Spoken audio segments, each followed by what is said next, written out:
Well, hi, welcome to the podcast. Again, our guest today is Gerard Ibarra. He is an author, a business consultant, a speaker, and an entrepreneur. And I'm not back there in the Dallas-Fort Worth area all the time, but we're both. Gerard is also based out of the Dallas-Fort Worth area. So before I tell you more about him, let me say welcome to the podcast. How are you? Oh, very well. Thank you for having me on here, Mark. So Gerard and I are both part of a LinkedIn group. It's not super active these days, a lean DFW group. Looking forward to being able to do more in person with that group again. But we're going to be talking today. Gerard is author of a recently released book titled Good Decisions, Better Outcomes. I'm going to hold it up here for those watching on YouTube. Good Decisions, Better Outcomes, a simple 5-step process to help you make important and difficult decisions with confidence and clarity. So those are an important topic, and those are important goals. Gerard has a PhD from Southern Methodist University's Lyle School of Engineering with an emphasis in logistics systems engineering and operations research. He has taught graduate courses in logistics systems engineering at SMU, as well as logistics, supply chain management, and business courses at the University of Dallas's Graduate School of Management. Gerard has had executive roles in logistics companies. He's had his own consulting firm and was president and CEO of a company from 2008 to 2010. And he was also the CEO of Jaguar Logistics, the largest medical on-demand transport company in Texas until it was acquired in 2018. So maybe we can also, and we're going to talk about the book, but maybe since supply chain has been in the news so much recently, maybe we can talk about that at some point too, Gerard. Absolutely. All right, so jot that down. We'll come back to that topic. So before we talk about the book and decision making, here on the podcast, I always like to get the origin story, if you will, from guests about, what was the context, what kind of company or environment was it where you first got introduced to continuous improvement practices? So that's a good question. My undergraduate's in the electrical engineering, and when I graduated back in the days, I had the option of working at a engineering firm or go work at UPS. And because I'm a newly graduate, the UPS paid about 33% more. So what do you think I did? What kind of decision do you think I made? The one that fit me the best. You got to help pay off school. Yeah. There you go. So I went to go work for United Parcel Service, and they put me in the industrial engineering department because of my math background. And that's where I began to learn all these things about lean processes, improvements. And most of my career there, about 60% of it was in the engineering department. And when we first went there, or when we first started off as supervisors, after about 6 months to a year, that we would have a training class, and they would review pretty much all the things that we've been doing hands-on, but get a little bit more into the details. So by and large, what we do is we try to improve efficiencies through looking at how the job is set up, rearranging it, going through some analytics, and then trying to figure out what's the best way to set up these projects or these processes in the warehouse or even at a customer's location. And ever since then, I've just been really intrigued by that, about the process improvement, and just have never left it since then. So that's why I've been in logistics and supply chain since then. Yeah.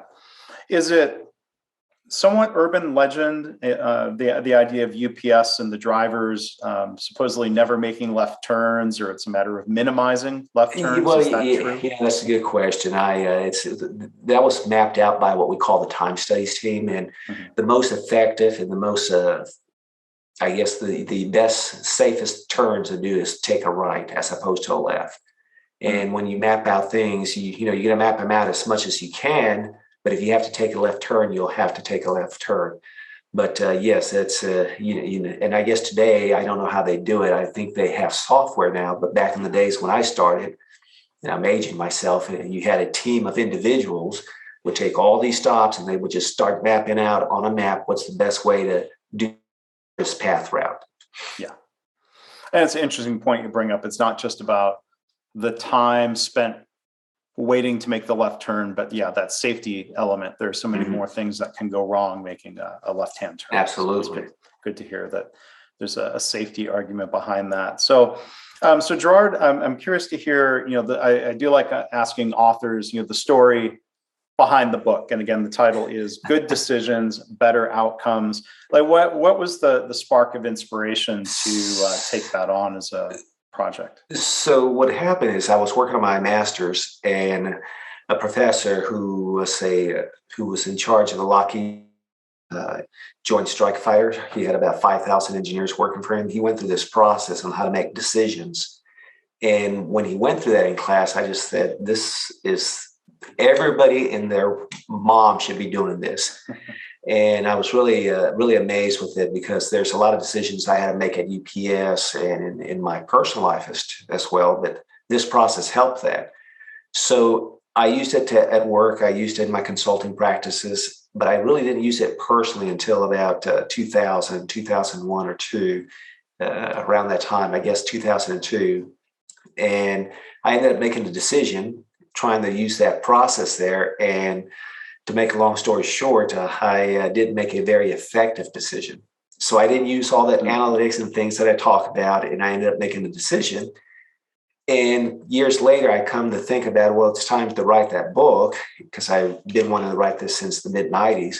And then I did research for it. And when I did the research, I started learning more about how much of our emotions come into play. So when I did that, I said, okay, this is why I made this, because I let my emotions take over. So in the book, I actually put in there a section about emotions, so that when you make a decision, your emotions is part of the whole process. And ever since I made those changes, at least personally, that's worked out. But the framework itself is useful for companies who have to make decisions. And we're talking about efficiency. It's also a very efficient tool to get them from point A to point B, from the time they meet together to the time they make a decision. And what was that decision that you mentioned there? Was that the story that you use at the beginning of the book about buying a car? Yes, it is. Was that the decision? Yeah. Yes, that is So I bought the car based on three things. It's the price, the look, and the stereo system. Forget all of the other stuff, and I just went and bought it. And a few months later, I realized what I got into when I had tires. I said, well, why did you replace them so fast? Because the car I got had sports tires, and so they're very low rubber, and they wear out, as opposed to, they say about 30,000 miles, but they were wearing out about 20, 22, 23. And I had to do a lot of driving. So within the first 3 months, I had to replace my tires. And then to make things worse, when I went to the place to replace them, they were saying, well, you're going to have to get performance tires, which were about, 50% more. I said, well, I can't do that. Well, the only way we could get you the regular tires is if you change your rims and buy the regular tires. I'm like, okay, great. So I ended up buying those performance tires again. So, but and what it came down to in the end is it was more of my emotions drove me to that decision. But yes, that's exactly what happened. And so the target audience for the book, is it mainly business leaders, even though there are applications of a decision-making framework for decisions we make at home in our personal life? Yeah, so the book, and that's a good question, the book is geared towards the decision makers, even as well as those who are personal decisions that you have to make. Do I take this job? Do I purchase this house? Do I purchase this vehicle? So it's geared to the decision maker, whether it's in business or in personal life. And it sounds like the focus, when you talk about good decisions, there's an element of efficiency. Like, let's not drag out the decision-making process or agonize over things, but then also aiming to be effective in terms of making the right decision. Can you share more about those two pieces, effectiveness and efficiency? That's very astute of what you just pointed out. So I lectured last night at SMU, and I talked about that process right there.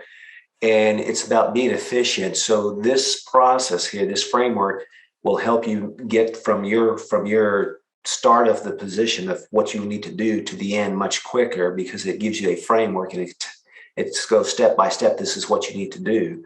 So you're very efficient at that. You're not all over the place. And as far as being effective, making a better decision, at least through this framework, you'll see comparatively, here's alternative A, B, and C. And when you go through the framework, in the end, you'll have a total score. And the alternative with the highest score, based on all your requirements, is the best decision for you or for the company. So it's efficient in the respect that it gets you from point A to point B, and it's effective in the sense that you have three alternatives, so you're choosing the best one for the company. Mm-hmm. So I want to explore, what you brought up, Gerard, about emotion getting involved. I mean, none of us are Spock or from Star Trek or Vulcan. Decision making, it's never strictly rational. Whether it's buying a car or hiring, which person do we hire? Do we hire another person? What are your thoughts on? How much emotions influence? Do we need to just understand that? Do we try to eliminate the emotion, or just realize that that's part of the equation? So just a couple of points. First of all, Spock. My wife makes Spock look like a crying 2-year-old when it comes to logic. So that's how logical she is. Yeah. But in terms of emotions, the only way you make a decision without an emotion involved is if you're autistic. Mm-hmm. Everything that we do, from all the books I've read, all the research, your team, your people who are gigantic in decision making, Daniel Kahneman, Raffia, Hammond, all these individuals talk about emotions being part of the decision making process. And if you read some of the sales books, they also talk about emotions. Jeffrey Gitmore out of Dallas, who's that other gentleman? You can't teach a kid to ride a bicycle. The Sandler process, they talk about emotions. So what I did in my framework is to allow you to put your emotions in there and just to keep them in check. So you can't get rid of them, but at least it helps you put them in check. And that's what the process does for you. So yeah, you got to have emotions. Otherwise, you're just not a human or autistic, I guess. Yeah. So the methodology. So if you could share, there'll be a lot more depth and detail in the book, of course. But so if you could kind of walk us through the overview of this methodology, and this is the P2 mode. Oh, the P2 mode methodology, or is that? Mm-hmm. Yes. So P2 mode is an acronym, and it starts. It stands for parts, processes, maintenance costs, operational costs, disposal, and E for. So this acronym that I put together comes from years of consulting and education and application. And what I do is I use that acronym, which is a cookie cutter, to help you think in totality. So when you're going to make a decision about whether you're going to start a new service, you're going to move the organization, you're going to hire someone, if you go through those acronyms, you're going to be able to make a better decision for the totality or for the benefit of the company. And one of the things that I think that on speaking, someone says, well, what's the one thing you want us to take away? What is that one little nugget? And I always talk about your exit strategy, which is your disposal. Mm-hmm. When you're a alternative, no matter what it is, you got to think about what happens at the end. What happens at the end of it's no longer viable, or I'm going to move on to something else. And that's very important, because most of the times we think about today and tomorrow, but we don't think 5, 10, 15, 20 years down the road. So the P2 mode is a cookie cutter to help you with what I call the 3-tier philosophy, which is think critically, think big picture, and think of an exit strategy. So the P2 mode, again, is just that cookie cutter to help you think in those terms. So this framework and this decision-making process could be used to answer, it seems like, a range of questions of, should I buy, I'm going to come back to cars, should I buy a new vehicle? Like comparing what I have versus what I might need or might want. Then there's maybe a level of, which vehicle should I buy? And yes. Let's say if someone's grappling with the idea of, should I buy an electric vehigle? Any Absolutely. Of those questions could be handled through this framework. Yeah. So the framework, what's good about it, again, it goes back to efficiency. You could go down a rabbit hole and just do analysis paralysis, and you'll never come up with a decision. and it's going to be 6 months late and you're still trying to decide what car to buy. And, some new models come out and there you go through the whole process again. Oh, this one just came out. So this framework is a quantitative process that allows you to put in alternative A, electric, alternative B, used, alternative C, brand new truck, alternative D, maybe a brand new 4-passenger. And when you go through the process, you'll have what I call a base score. This is your minimum acceptable requirement. And then you have scores for everything else. If the scores for all the alternatives are less than your base, that means keep with what you have. Don't put any more time into it. Maybe do it again next year. Because I think of last time we got a new vehicle was just a little over 2 years ago, and there's questions. There's so many questions and decisions to make. Buy versus lease. Which brand or make or model, or even then within narrowing that down. Unless you're ordering something specific from the factory, you may have, let's say, 5 choices in inventory, none of which are exactly what you wanted. But you kind of, my wife and I, she's an engineer also. We've built a spreadsheet, at least, laying out options and, short of doing some sort of operations research optimization function. We're trying to weigh pros and cons, but I can't say that was a formal decision-making process. That was sort of winging it with data. So, that's a very good point. When we talk about getting lost in all the data and really not being efficient, the thing that I have in the framework is that you take everything that's important to you and to your wife, and then you try to just come up in terms of a totality. What's the most important thing? If you list out 25, let's say 50 items, if you had to rank those items into a 100%, how does that come out? And then from that, you take the ones that are your top ones, the 80%, the Pareto analysis. What's the top 80%? And those are the ones that you focus on. The other 20% is what I call white noise. And that's just, again, that's doing analysis from paralysis. It might have not much of an effect on your overall decision. So that's where this framework starts, is understanding in totality and understanding the decision you're going to make. How important is every part or aspect of that decision? Electric, cost, how often are you going to use it? What are you going to do at the end of it? Are you going to sell it to resell it back, give it to your kids, or whatever the case may be?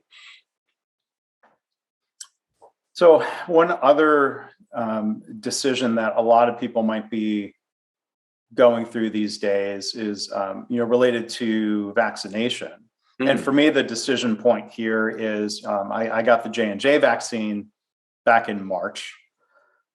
I'll admit, I didn't go through a rigorous decision-making model to decide which vaccine. I think I did the J&J vaccine because it was just one and done. Not that I couldn't have gotten myself back for a second dose, but at the time they were saying they're all good. So I made this decision of what I thought was the shorter time to antibodies. But now I've got this decision of, I have decided to get the booster shot that's being recommended, but now there's these alternatives opened up of you could get the J&J again, or I could get the Moderna as a different booster, or the Pfizer as a different booster. How would you use this P2 mode model on a decision like that when you look at the parts of the acronym and how that thought process went? Okay, so that's a 2-part answer. So first, when you were talking about the vaccines, I have something that I call an inefficient decision. And what that means is you either don't have all the data available or you have conflicting data, but you have to make a decision based on what you have available. And it's no fault of yours, the decision you make. It's only because of what's available to you. Life happens. And I talked about the last night. You use this model and framework. You say, well, I should have gone with A instead of C or D or B. Well, no, the reason you went with A is because of everything that was in front of you, but you had no idea what's happening on the world economy, and these things just happen. So in terms of the P2 mode, what you would do is, and again, the P2 mode is for those difficult decisions. It's not for, what beer am I going to have, or am I going to pizza with pepperoni or not, but it's for those difficult decisions. So the first P is the parts. Okay, what kind of parts are going to go into this shot? You might do a little research saying it has this type of antibiotics in there, this type of medication, this type of whatever it might be. And you have to kind of look at that and see, are you allergic to any of those? That would be parts. The process would be, okay, if I do the one shot, like you said, that was part of my decision-making process too. Do I go once or do I go twice? But then my wife did a little bit more research and she pointed out some things that made me go with the 2 shots. But the process is, how much time are you going to take for the decision you're making? How much does it affect you in your life, in your processes? So it's just part of the thought process then is which day to get the shot. Yes. And I know, after I had the J&J shot, I had a fever for about 4 hours the next day. My wife got the Moderna, and I've got the Moderna scheduled, but I'd still like to go through the rest of the decision-making framework with you. But, I could have a sore arm. That probably wouldn't get in the way of anything. If I were feeling a little under the weather next day, like I've scheduled it on a day where the next day would be a little more forgiving to having a day's worth of side effects, as sometimes happens. There you go. That's the process. How much time? Exactly. Very right on point. Okay. The remaining 4 is maintenance costs. So in this case, I believe they're all free. So you don't have to worry about any maintenance costs, except, in terms of the process, if you're going to be out for 4 or 6 hours, you're incurring some costs one way or the other, whether it's time being lost or whatever, having to go to the restroom often or taking other pills, and operational costs as well. How much is it costing me to do this? And the reason I separate maintenance and operations costs, in some organizations, they're very much well aligned. But the reason I put maintenance and operation costs for us, the individuals, is to make sure we think about everything that goes into terms of a cost. If all I said was maintenance costs, then you may not be jolted with operational costs, and vice versa. So that's the M and the O in the P2 mode. And then the last 2, which is disposal, what happens after I take this vaccine? What happens 4, 5 months later, or even a year later? You got to think about that. And again, it goes back to how much information you have that's available to you. But the point there is, you should always be thinking about your exit strategy. If something goes wrong, God forbid something goes wrong, am I ready for that, the next step? And the last one's emotions. Emotions plays a lot into it. Some individual might want to do a Pfizer, someone might want to do something else, only because of what the company who's providing these injections stands for. That's your emotions playing into place. Or you prefer CVS over Walgreens, and one of them happens to have both of them, the other one does not. And going back to process, I forgot this one. This was another thing that went into my decision-making process. The 1 shot for me was about 20 miles away. The 2 shots was a mile away. So in terms of process, and that's how you would use the P2 mode. But again, it's for those difficult decisions, purchasing a vehicle, taking a new job, hiring an employee. Once you get very acclimated with this, you could use the P2 mode for other decisions. Just run it through your head and say, okay, I always got to be thinking about my exit strategy.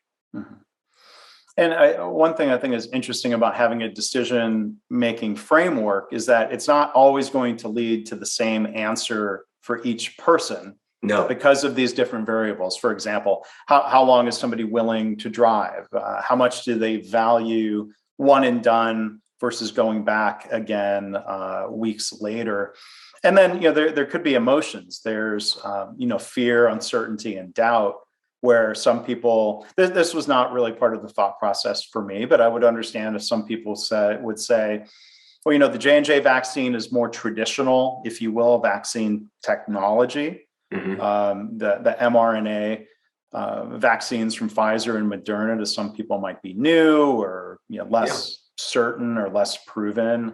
And so there, I think it goes to show there are different decisions that are right, given the circumstances and what needs and wants are, what people value, and just kind of looking at, I think it's interesting to think of decision making as a process. Different people have different inputs, which might lead to a different output of that decision making. Oh, absolutely. And it's a very good point again that you bring up. In the book, I talk about this decision is for you and for your company. It's not for anybody else. So when someone says, well, you should have gotten this vehicle or you should have moved over there, well, yeah, that's fine for you, but not for me. I went through my analysis, and what's best for me and for my company is X, not Y or Z. Mm-hmm. So yes, it's very personal. Yeah, I mean, I think back to the vehicle decision for getting an SUV, and somebody might say, oh, Mark, you should have gotten the one with the third row seating. I'm like, I cannot think of a situation where my wife and I would need that third row. So for us, that decision and those needs and wants are different than somebody else who would use that third row. Absolutely. Yes. Very, very good point. So maybe, if you can, let's explore that a little bit more. I know in the book you kind of lay out decision-making criteria, needs versus wants. How does that influence your decision-making, Gerard? So needs, wants, and emotions, it's what I call the trifecta influencers, and it has a very big part in your decision-making process. So you have to first recognize a need versus a want. A need is something that's a requirement. A need is something that is a must-have. And the very simplest thing for me to associate a need with is you need water to live. Mm-hmm. You need that to sustain yourself. A want, on the other hand, is something you desire. And a want could be, I want another polo shirt. You have 40, 3 of them are the same color. The one that you're looking at is the same color, but it has a different stitch somewhere else. And you don't even need it. That's more of a want and a desire. But within those two, I have what I call an inefficient need. And you say, what do you mean? Not an inefficient need, an inefficient want. Well, what do you mean by that? Well, let's go back to the water example. You're thirsty and you have to have water, but you have to have the water from that bottle with that nice, pretty picture on it. Mm-hmm. Nothing else will do. Well, yeah, you need water, and you could convince yourself, yeah, I need water, so I'm going to drink this. But that's very inefficient. The most efficient thing to do is, if you live the house or the apartment, just get water from the faucet. Mm-hmm. Cheap, it's there, recycling, and that's what you do. So those are the difference, I guess, between a inefficient want versus just a pure want. And the last thing is the emotions. Your emotions is what creates your wants. If you didn't have emotions, you really wouldn't have any wants. But it's your emotions that tell you, Gerard, I really want to be able to dunk the ball from halfway through the court. So I'm going to go buy those sneakers with the check marks on there, because I know once I have those on there, I'm going to feel I could fly through the air. So those are my emotions talking to me. And that's where critical thinking, by the way, which is the why for my book, is where you have to really zone in and say, why am I things? And in marketing, and I don't want to get off the marketing here, but it works very well if you know how to do it. When you look at the commercial for those sneakers, they're creating a story for you. They're not selling sneakers. They're selling an adventure. They're selling you the fact that you could dunk the ball halfway through the court. So that's where your wants, your emotions come into play. The stronger your emotions are, the more your wants are going to be, the less efficient you're going to be in making decisions. So you have to be able to recognize whether it's a want or a need and how much your emotions are playing into your wants. Mm-hmm. Yeah, for someone like me, there's no shoe in the world that would help me dunk a basketball on a 10-foot rim anyway. But yeah, I think through wants and needs. In pandemic times especially, I'm guilty to a fault of focusing on, to me, a want of comfortable shoes. Like, I really like these shoes from a company, Allbirds. They're kind of like a sock with a sole on the bottom. They're very comfortable. But then again, if it's raining and you need a waterproof shoe, that is not the shoe to wear, right? So it's a good weather shoe. And then there's, my wife's sort of want or need. She doesn't think those are really the most attractive shoes. So there's her need and want to keep in mind of like, well, how's her husband look? That he doesn't care about the comfort for me as much, maybe. Well, it's funny you say that. So my decision making with my wife is whatever she wants. That's it. I try to follow that. But I push back on the shoes because man, they're comfortable. They're trendy. They're Silicon Valley trendy. They're not, high fashion trendy, but it's one of your emotions. It's your wants, and that's okay. So it's okay we're humans. If you don't satisfy yourself emotionally, you're not going to be hitting in all your cylinders. Mm-hmm. So if wearing those shoes or wearing a white shirt with a tie, if that makes you feel great, mm-hmm. makes you perform better, then by all means. Mm-hmm. So I'm not saying it's all bad. I'm just saying you've got to recognize how much of an impact it has in your decision-making process. Mm-hmm.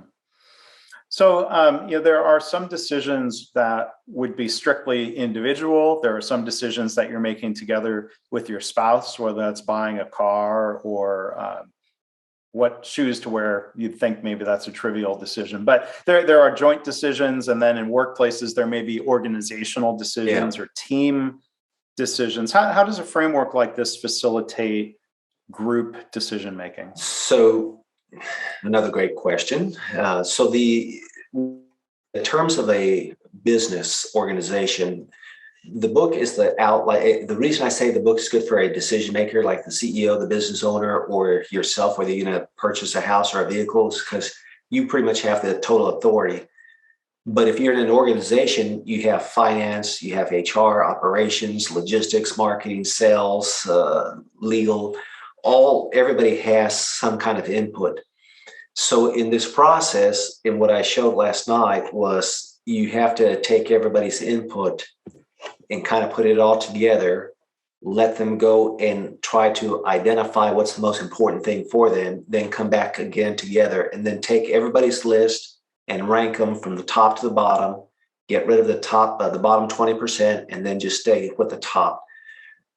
Two things it does for you. One is you get better insight into a decision for the company because you have HR involved, logistics operations. They put their 2 cents in there. But on the flip side, or more so, should I say, everybody feels like they were part of the decision-making process. Mm-hmm. And that goes a long way. When someone says we should have made this decision and they were not involved, they're going to be your biggest people who are going to criticize you. But when everybody's involved, it's like, okay, well, I was part of the process and I can't really say much. So that's how it works with an organization. And there's different steps for that. It's a little bit different, but that's where the efficiency really comes in. So I believe it was the consultant firm, McKinsey. They did a survey, 2,000 employees nationwide, mid-managers, not worldwide. And what they've concluded is that the organization of a average Fortune 500 company loses $250 million a year in the decision-making process. Mm.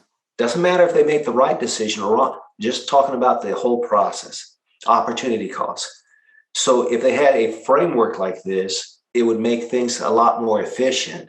And one of the things I talked about just yesterday was, here's an organization, you have the requirements, you say, here's the goal, only so much amount is sent out to the departments. Someone does the analysis, they come back, it's the wrong analysis, you meet again, you start all over, and you just have this cycle that keeps on going. And after 3 or 4 or 5 months, you just don't do it anymore. And you go on to another decision that has to be made. Mm-hmm. So when we talk about decisions that have to be made and in your role as a consultant or a coach, I'm curious in your work, how often you get brought in to do training, to teach frameworks versus being brought in to help consult on a particular big decision?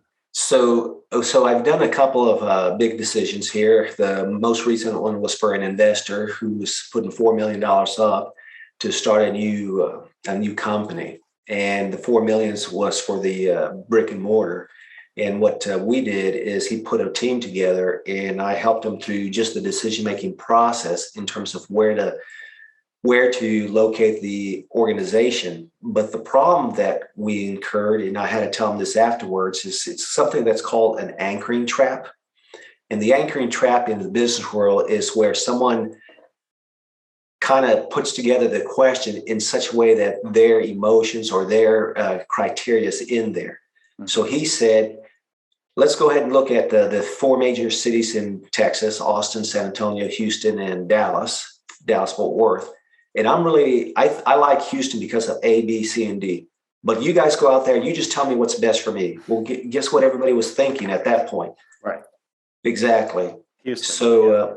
So yes, that's one example.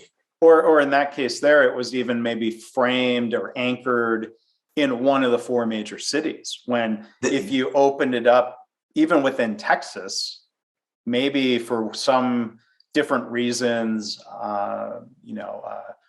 smaller town, West Texas, like why not Lubbock? Maybe Lubbock would be the right choice, but if you framed it around those four cities, now maybe there were wants or needs of, let's say, if it's a business decision where an executive says, I'm only going to locate the business in one of the big cities because that's where I want to be. Well, that's fine. That's a want, and that criteria could be known. But I guess it does create the risk of if what I hear you saying is if you're anchoring it too strongly, you may end up making a suboptimal decision. Yeah, that's it's very common in the business world.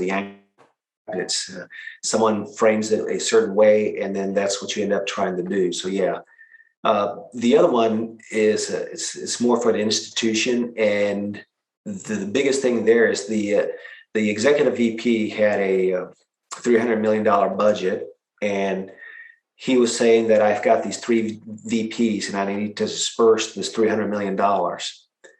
And he says, they're very nice people, but they will cut your throat in a second just to get my position and take all the money. So what I did in this case was I went through the process in terms of thinking totality, what's best for the institution, not what's best for department A, B, or C. And within the afternoon, about 3 or 4 hours, we had all the money dispersed, and everybody agreed.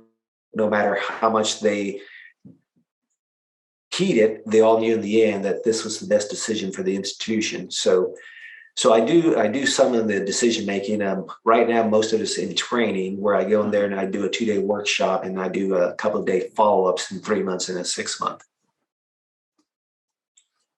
So one other question I wanted to ask you about decisions kind of connects to one of my other podcast series called My Favorite Mistake. And maybe we could do a separate episode and have a different discussion framed around that, where guests, go ahead. No, I was going to say, I have so many mistakes. We can tear it into a complete show. Well, that's why I do ask people to think of at least a favorite mistake, even if it's not the favorite mistake. I can do that. But, I think, because the part of the mindset around the podcast is realizing, look, we all make mistakes. We're doing the best we can. We're making the best decisions we can at the time. So the podcast isn't about, proverbially beating people up or chastising them for making mistakes. But, a decision, I've had some guests recently who, let's say, for example, talked about the decision to leave a job or the decision to not leave a job. They're making a decision at a point in time, or maybe even continually, based on the information they have at the time. And then at some point, could be days or weeks or months or years later, that decision that seemed like a good decision somehow reveals itself as a mistake. So I'm curious, like, what your reflections are on decisions that turn out to be mistakes. And I think you alluded a little bit earlier, how much of that is due to maybe a bad decision-making process, and how much of it is just, well, we didn't have the right information. Didn't have enough information, or had information that was maybe just false. Right. Yeah, that's and that goes to the inefficient decisions. You made a decision based on all the data you had or data you didn't have, and conflicting data that you had. So yes, those are hard. Yeah. I mean, what are your thoughts? I mean, if you think back to at least one example, maybe we can talk about a different one in an episode of My Favorite Mistake. A mistake you've made, Gerard, and how do you reflect on that and think of what you would do given the chance to make a decision like that differently? So for me, I'm going to go back to my vehicle example. I think had I really understood my emotions and how much they played into the whole process, I would have probably been a little bit more cautious in the vehicle I chose. That's all part of the process. And then if I really look a little bit deeper into this, that mistake is also tied to the organization that I used to work for. And I should have left the organization in January. And if I'd done that, then I don't believe I would have been in the predicament I would have been in with the vehicle. So it gets a little bit deeper in there. So if I had to go back, I just wish I would have left the organization in January as opposed to June.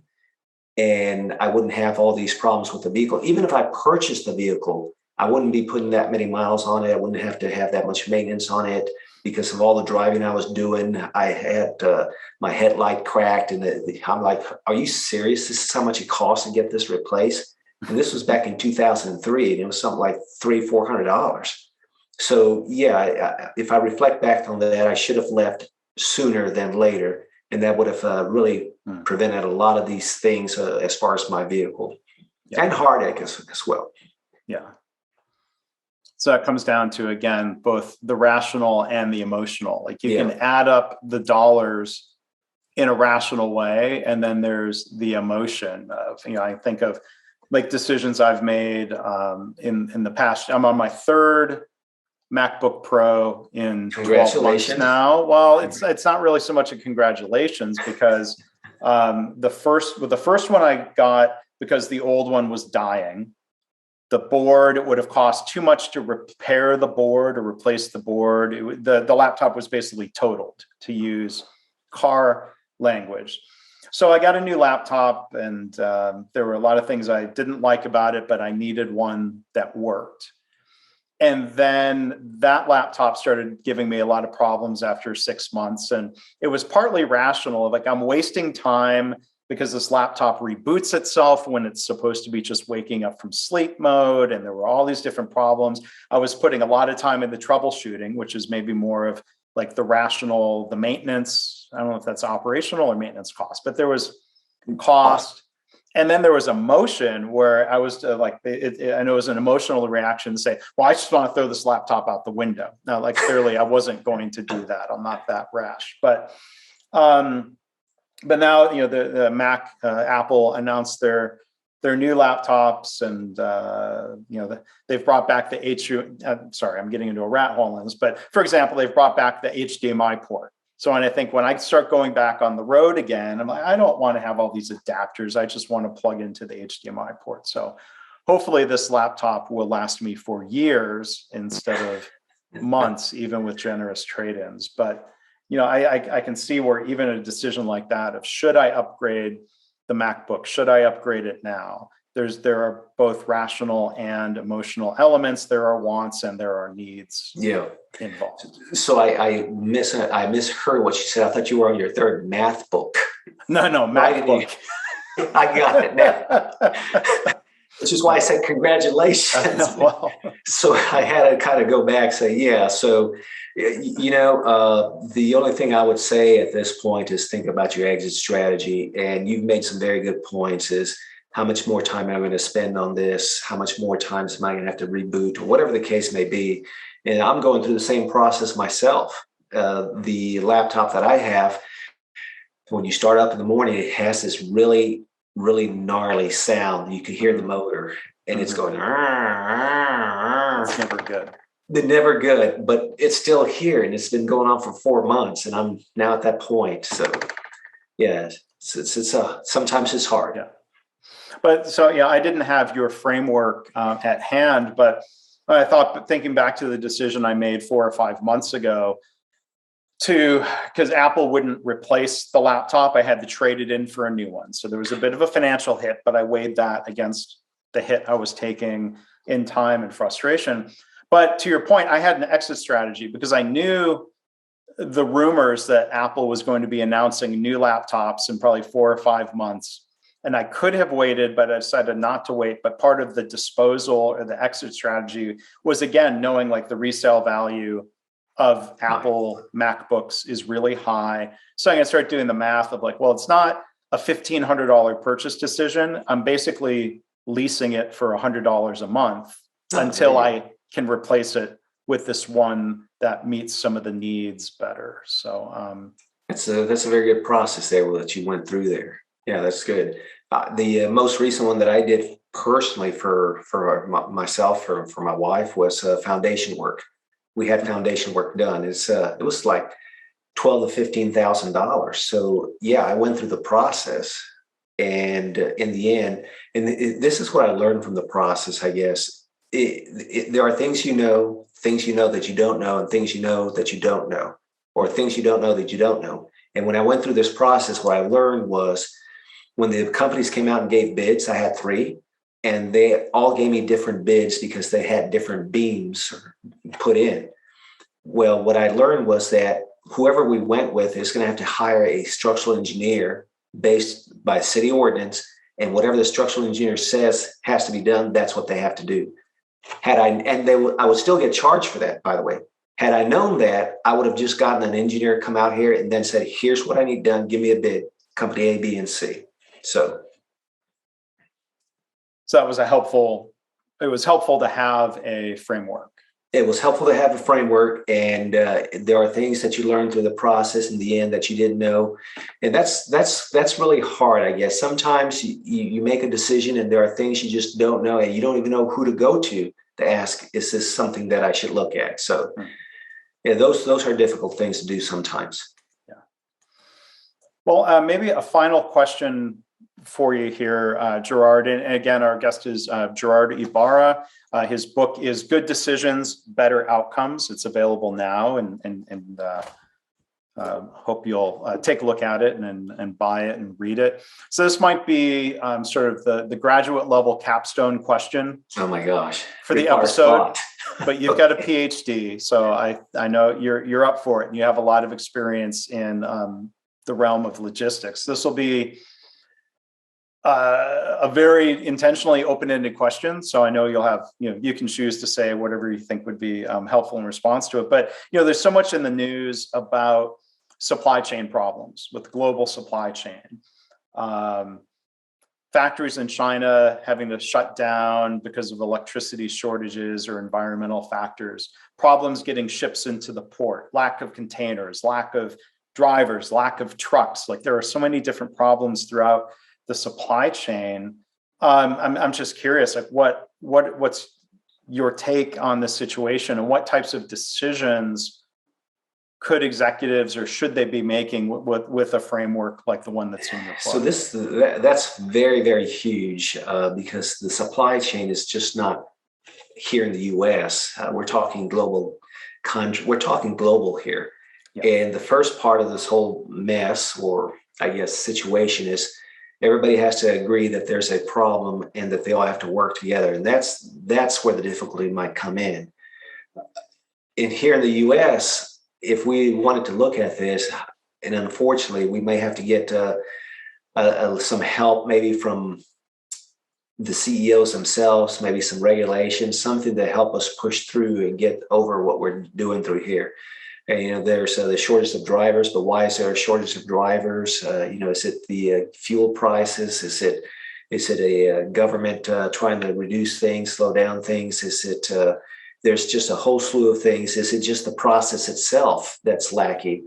You talked about in China, or I guess overseas, you have electricity shortages. Well, once they come back on, you're going to have to catch up. So you're going to have to use more people. And now you're going to flood the US. You don't have enough people. So you're going to bring more people in. So it's just a very huge problem. And it requires a systematic or systems approach to even begin to look at the solution. Yeah. And it seems like there's no particular single bullet, because there are decisions that were made in some cases 2 decades ago about offshoring and sourcing to China, things that used to be manufactured here. Yeah, that goes back to the exit strategy. And again, it goes back to critical thinking, which is, again, the why for me is if anything that anybody learns from this podcast, this recording, is just to think a little bit more critical. And it seems like there's a need, and I'm curious how this fits into the frameworks and what you write about in the book. There are known factors that we can make decisions off of, and then there are the unknowns and risks. And how much does a framework for risk analysis enter into good decision making? So the framework itself is pretty straightforward, but it's 5 steps within the framework. And within the mathematical part, the step 2 and 3, that's where you would do some of your analysis, Monte Carlo, risk analysis, Bayesian, Markov chains, and that's where you would do it to try to assess what's going on. But as far as the unknowns, the best thing you could do to combat that is if you're looking at, say, logistics and supply chain, and you're in marketing and you're trying to create a messaging, it might be good to talk to the people in operations so that you don't create a message that cannot be delivered. And they may know things that are taking place that you don't know of. So that collaboration is very important. Otherwise, you might miss the mark.